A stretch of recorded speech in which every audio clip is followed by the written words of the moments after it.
At ngayon po mga minamahal namin mga lolo at lola, nanay at tatay, ikinararangan ko na po ipakilala sa inyo ang galing sa hirap, subalit nagsumika ang magbabalik ng lingling at gloria ng lungsod ng Maynila, ang nag-iisang Yorme, ang Banang Maynila, Yorme Isogo Magoso.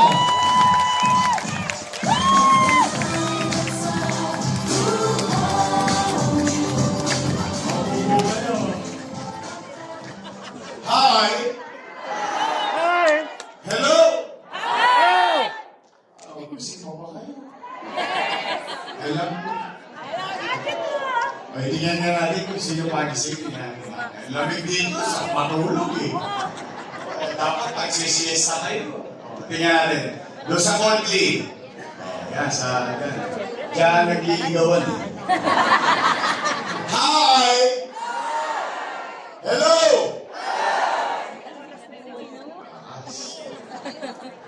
Dito, sa Wakali.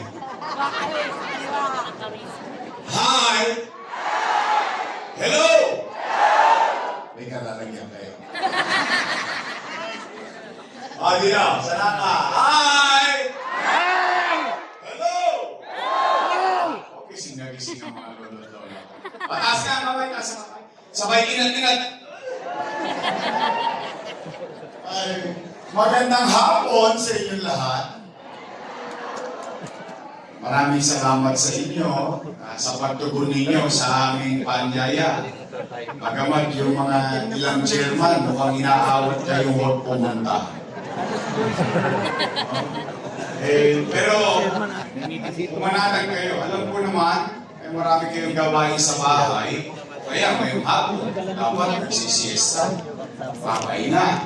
Pero minabuti ninyo tugunin ang aming paanyaya. Kaya maraming salamat sa inyo, mga nanay at tatay. Pumanatag naman kayo. Hindi naman namin kayo pauuwiin ng konsumido. Opo! Sabi namin dati na ng problema ng taong bayan, pati pa naman yung away ng mga politiko, problemahin pa ng taong bayan. Hindi ho ba? Alam naman ng taong bayan, kapag mag-aalala, ang mga politiko, kakaway.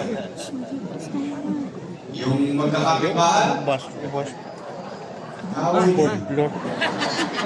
Pagtapos ng eleksyon, pati-pati na mga politiko, magkakapibahay, away pa rin. Opo. Kaya, steady lang kayo sa Gedli. Hindi namin kayo, wala kayong maririnig ng mga panira o masakit na salita din. Chill-chill lang tayo. Dahil ang tagubilin ko sa your mission, sabi ko sa kanila, umayos kayo. Yung taong bayan, pinuntahan na kayo, binigyan na kayo ng oras. Ngayon po kayo yung tatakbo. At first time, sabihin nyo na lang kung ano ang gagawin ninyo.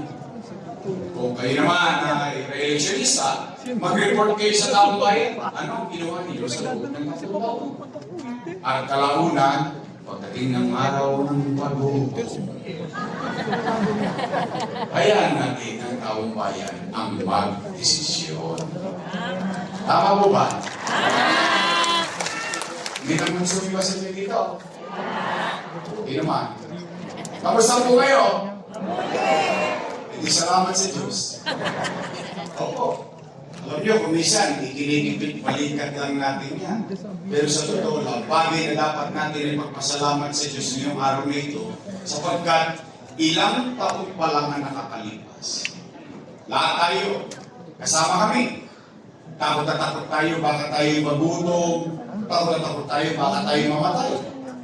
Dahil sa infeksyon ng COVID-19. In fact, kahit sa loob ng bahay, nangangamba tayo. May mga chika, ay may COVID, may COVID. Tama po ba? Kaya maraming salamat sa Diyos. Ano't ano man ang ating kinaharap na pagsubok sa nakaraan. At ano't ano man ang pagsubok na kinakarap natin sa kasalukuyan. Salamat sa Diyos. Ito tayong lahat. Buhay tayong lahat. Dahil habang buhay, may Asa. nalaman. O nay, tay, lolo ko, mga lola ko, matanong ko lang po kayo. Bakit ba kayo naghahanap ng ibang mayor kung meron namang mayor na nakaupo? Yan na. Baho! Baho. Makalap! Makunap! Easy, easy. Easy, easy, easy. Gusto nyo, nakatikigan yan. Hindi, kaya ako naman yan naitanong. Siyempre, namamabali ako. Bakit? Dahil yung mga nangaupo, alaga ko po yan. Opo. For 20 years, inaruga ko po yan. Bakit? Bilang pagtanaw ng utang na loob kay Danny Laguna. Alam niyo yan.